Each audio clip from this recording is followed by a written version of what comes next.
ነበር ማለት ነው። እኔ እኮ ግን የምሬ ነበር የምወደው። እንዴት ነው ሳምኖ የከዳኝ? እሺ ምንድን ነው የማደርገው?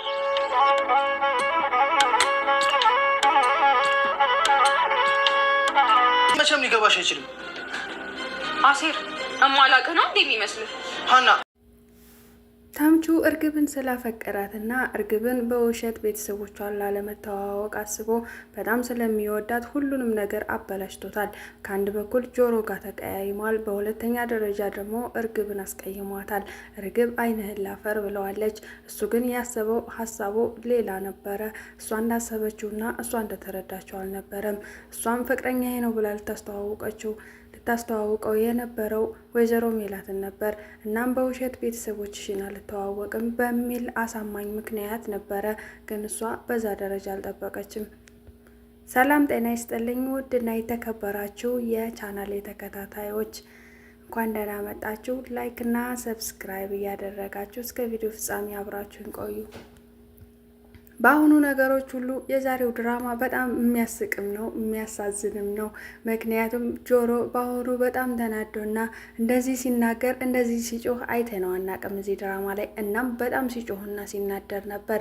ሀናን የሚፈራትን ሀናን እንኳን ዛሬ ላይ ምንም ሳይፈራ እየጮህ ነበር ሲያናገራት የነበረው። ነገሮች ሁሉ እንደተበላሹ ሲያውቅ በጣም ነበር የተበሳጨው። ጆሮና ተምቹም በአሁኑ ተቀያይመዋል። ሰላምም እንዲሁም ወይዘሮ ሜላትም ቤት ውስጥ ትንሽ ተረባብሸዋል። እርግብን ለማጽናናት ስትል ወይዘሮ ሜላት ሰላምን እያስቀየመቻት ነው። እናም ዝግጅቱ እያጣዳልፉ ነበረ ሰላምን እንድታግዛትና አሁን የእርግብ ጓደኛ ሊመጣ ስለሆነ ሳይመጡ መዘገጃጀት አለብን እያሉ እየተጣደፉ ነበረ። ጉዱን ከጨረሱ በኋላ ጥበቃ ላይ ባሉ ሰዓት ነበር እርግብ ተናዳ እየሮጠች ወደ መኝታ ቤት ገብታ ማልቀስ የጀመረችው። ከዛ በፊት እርግብ ከመምጣቷ በፊት ወይዘሮ ሜላትና ሰላም ተጣልተው ነበር። በጣም ነበር ሰላም የተናደደችው። ሁሉም ሰው እንዳንቺ ይመስልሻል ወይ? እንዳንቺ ቆሞ ሄዳለችም የኔ ልጅ እያለች ነበር ወይዘሮ ሜላትም። ሰላምን በዛ ነገር በጣም ነው የተናደደችው። አንቺም እንደዚህ ያልሽ እንደ ውጭ ሰው ለካ እኔን አንቺ ነሽ እንጂ ሌላ ሰው ቢለኝ ምንም አይገርመኝም። ለካስ አንቺ ፊት እየሰጠሻቸው ነው። እንዴት ልጇን እናት እንደዚህ ትላለች? እናት ማንም እናት ልጇን እንደዚህ ብላ አትልም። አንቺ ግን ለእርግብ እንጂ ለእኔ ቦታ እንደሌለሽ አውቃለሁ። ግን ይሁንልሽ ችግር የለውም እማዬ ብላ በጣም ተሰምቷት ትታ ነበር ሄደችው። ወይዘሮ ሜላትም በዚህ ሰዓት እንደዚህ ብዬ መናገር ያግባብ ነው ወይ ብላ ተጸጽታለች። ልጄን እንደዚህ ማሳቀቅ የለብኝም። በዛ ላይ ደግሞ አሁን እንግዳ እየመጣ ነው። በቃ ሰላም ከተነሳበት ቤቱን በአንድ እግሩ ታቆመዋለች። እንግዳው እንኳን እስከሚሄድ ድረስ እንድትታገሰኝ ይቅርታ ልጠይቃት ነበር ያለችው። ወደ አሁኑ ሄዳ ወይዘሮ ሜላት እርግብን ሰላምን ተለማምጣ ይቅርታ እንድታደርግላት ነበር የጠየቀቻት። ሰላምን ምንም ሳታንገራግር ይቅርታ እንዳረገችላትና እንደፈለግሽ እናቴ እኮ ነሽ ምንም ብትይኝ ነበር ያለቻት። ወይዘሮ ሜላትም ይቅርታ እንዳረገችላት ካወቀች በኋላ የምናዘገጃጀውን ነገር አግዥኝ ሀና እስከምትመጣ።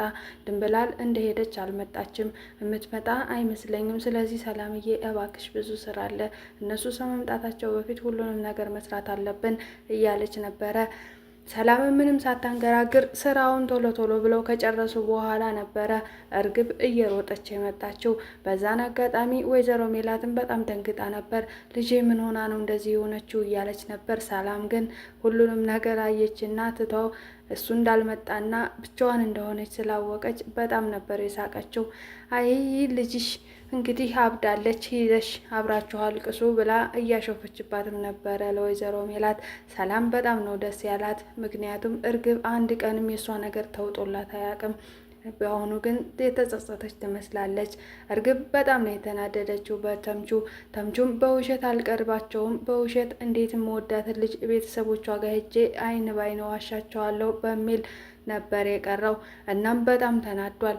እች ልጅ በጣም ነው ያከበረችኝ። ማንም ሴት እንደሷ አክብሮኝም ወዶኝም አያውቅም። ብትወደኝና ብታከብረኝ ነው ቤተሰቦቿ ጋር ልውሰድህ አለችኝ። በእርግጥ የእሷ ማንነት ሌላ ነው፣ የተምቹ ማንነት ሌላ ነው። ያጋጠማቸውም የስራ ሁኔታ ነው። ተምቹ እሷን ለማጣራት እንጂ ከእሷ መረጃ ለማምጣት እንጂ እሷን ሊያፈቅር ወይ ደግሞ አጋጣሚ ፍቅር የመጣ አይደለም። ግን በዚህ መሀል ነው ፍቅር የያዘው። ፍቅር ድንገትና እንዴት እንደሚይዘን አናውቅም። እናም እሷም ወደዋለች። እሷ ግን የእውነት ፍቅር ሳይሆን የምንም ከአሜሪካ የመጣ መስሏት ወደ አሜሪካ ለመሄድ እንጂ የእውነተኛ ፍቅር ይዟት እንዳልሆነ ግልጽ ነው። ምክንያቱም እርግብ ከዚህ በፊት ሌላም ፍቅረኛ ነበራት። በዛ ላይ ደግሞ ማርቆስም እየተከታተላት ነው። ስለዚህ ለሁሉም ቦታ የላትም። እሷ ገንዘቧን ሰብሰብ አድርጋ ወደ ውጭ የመሄድ እድሉን አመቻችታ ቶሎ ለመሄድ እንጂ ማንንም አፍቅራ አግብታ የመኖር እቅዱ የላትም። እናም ተምቹን የቀረበችው ከአሜሪካ ነው የመጣሁት ስላላት ብቻ ነው። ሌላ ምክንያት የላትም። በአሁኑ ግን እሷም የተጸጸተችና ተምቹን የወደደችው ይመስላል። ምክንያቱም ይቅርታ ሊጠይቃት በሄደ ሰዓት ከዛም በኋላ ወይዘሮ ሜላት እኔ ያልታደልኩም፣ ሁልጊዜም እንደዛ አይነት ነገር ያጋጥመኛል፣ መታደል አለብኝ፣ ምን አይነት ሴት ነኝ እያለች ራሷን መውቀስ ጀምራለች። ምክንያቱም እርጉብ በባዶዋ ስትመጣ በጣም ነው የተሰማት። እሷን ለመጽናናት ምንም ቃል እንደምትጠቀም እንኳን አላወቀችም። ሰላምም ወደ ክፍሏ በመሄድ ምን ሆነሽ ነው አለቻት። እሷም ልትነግራት አልፈለገችም። አሁን መኝታ ቤት የለቀሽ ውጭልኝ፣ አይንሽን ማየት አልፈልግም፣ ልትደሰችና ልትሳለቂብኝ ነው የመጣሽው በሚል እርግብም ሰላም ላይ ቃጣው መቀሰር ጀምራለች።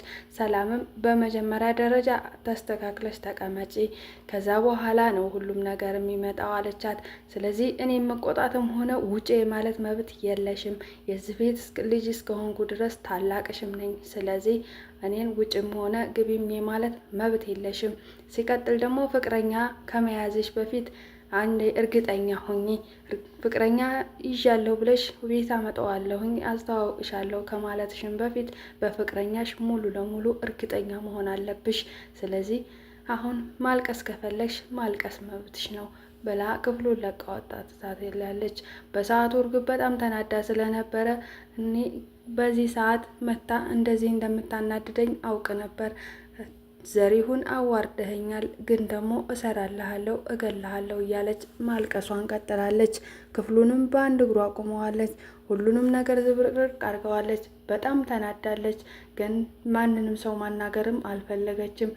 በዛን ሰዓት ነበር እርግብ የተራደደች ባለችበት ሰዓት ሀናና ሰላም ሀና ድንገት መጥታ ዝግጅቱን ልታግዛቸው ነበር። እነሱም ጨራርሰው ቁጭ ብለው ነበረ።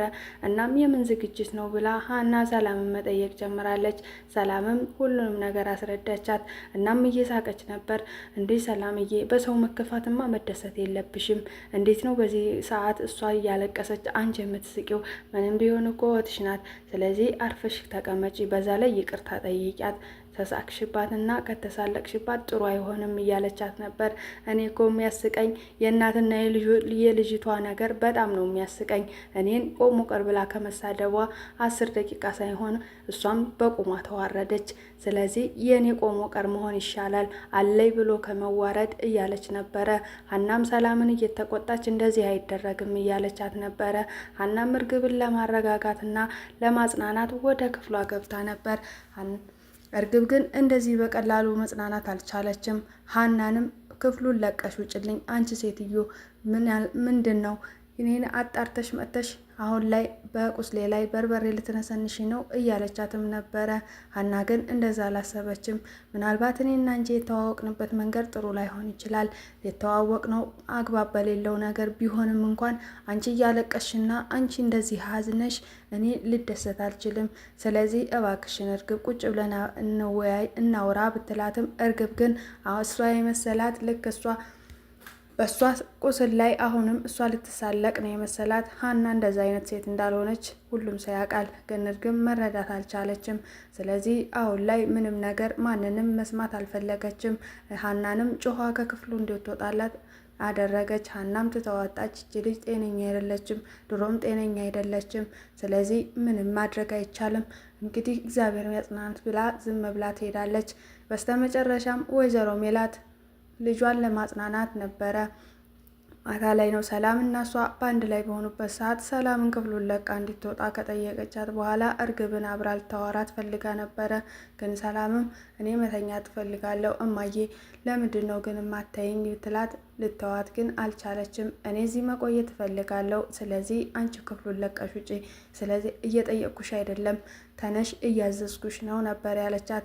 ሰላምን በጣም ተናዳ ሁልጊዜ በእሷ ላይ ስለምትቆጣና እሷን ስለምትገፋት ምንም ማድረግ አልቻለችም። ተነስታ ነበር የሄደችው። እርግብም ስልኳ 10 ጊዜ ይጮሃል፣ ግን ማንሳት አልፈለገችም። ሁልጊዜ ነው የምዘጋው። አሁንም እየዘጋች ነበር። በስተመጨረሻ ስልኳን ስጮፍ ስታደርግ አየቻት። ለምን ልጄ አንስተሽ አታዋሪም? ልጁ ነው አይደለ ብላ ጠየቀቻት። አይ ማያ አይደለም ብላ ልትዋሽ ሞከረች። ምናልባት እኮ ያጋጠመውን ችግር ጠይቂው፣ ሰውነንና መቼም ችግር ሊያጋጥመን ይችላል። ስለዚህ እውነታውን ከሱ ሳታቂ ስልክ አለማንሳት ጥሩ አይደለም። ስለዚህ አንሽና አውሪው ልጄ፣ እባክሽን አውሪው። ምን እንደገጠመውና ምን እንዳጋጠመው አይታወቅም፣ በእኔ ይሆንብሽ ብላ ነበር። እሷም ነገ ደውልለታለሁ ብላ እና ካረጋጋቻት በኋላ ስልኳን አጥፍታ ነበር የተኛችው። ግን ነገ ያለችው ውሸቷን እንጂ እሱን ለማናገርም ሆነ ድጋሜ አይኑን ላለማየት ወስናለች እርግብ። ምክንያቱም በጣም አናዷታል። እሱም መንገድ ላይ ጠብቆ ቢያገኛት እንኳን ልታናግረው ፈቃደኛ አይደለችም። እባክሽን እርግብ አንድ ጊዜ ብቻ አናግረኝ እባክሽ ቢላትም እሷ ግን ከዚህ በኋላ ዓይንህን ማየት አልፈልግም፣ ስለዚህ ከመንገድ ላይ ዞር በልልኝ፣ ዓይንህን ማየት አልፈልግም ነበር ያለችው። እሱም በመናደድ ከዛ ቦታ ላይ ጠፍቶ ነበር። ወደ ጆሮ ጋር ሲሄድም ጆሮም ከዚህ በኋላ ዓይንህን ላፈር፣ ከፈለግ ብቻህን እበድ፣ እኔን ግን ተወኝ፣ ማስመሰል ሰልችቶኛል ነበር ያ ተምቹም ጆሮ እኔን አታውቀኝምና ነው እንዴ እንደዚህ የምትለኝ? እንዴት ነው ግን እኔን የማታውቀኝ? እስከ ዛሬ የምታውቀኝ ይመስለኝ ነበረ። አንተን ለመጉዳት አስቤ ሳይሆን ሁለቱም ጋር እኔ ጋር አንድ እውነት አለ። ስለዚህ እባክህን አንድ ነገር ልንገርህና ከዛ በኋላ በቃ እንደፈለክ ሰብ ቢለውም ተምቹ ግን ማንም ሊረዳው አልቻለም። ጆሮም ከዚህ በኋላ ዓይንህን ማየት አልፈልግም፣ በመንገዴ እንዳይህ አልፈልግም፣ እባክህን ተወኝ ብሎ ገፍትሮት ነበር የሄደው። በዛን መሀል ጆሮ ማንም ሰው ሊያዳምጠው ባለመቻሉ በጣም አዘነ። ጆሮም ለብቻው እያዘነ ነው። የሀናን ጉዳይ ጨርሶ እስኪ የሚሆነውን ነገር አያለሁ እያለ ነበረ።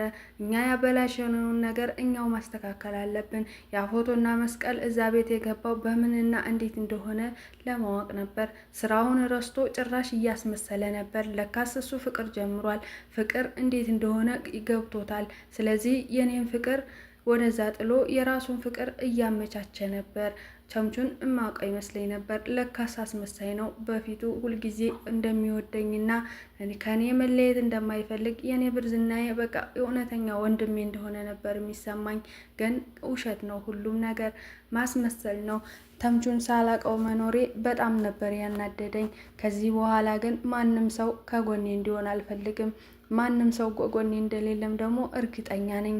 ሀናም ምንም ነገር ሳትረዳኝና ምንም እውነታውን ሳታውቅ እኔ ላይ ነው የምጮኸው።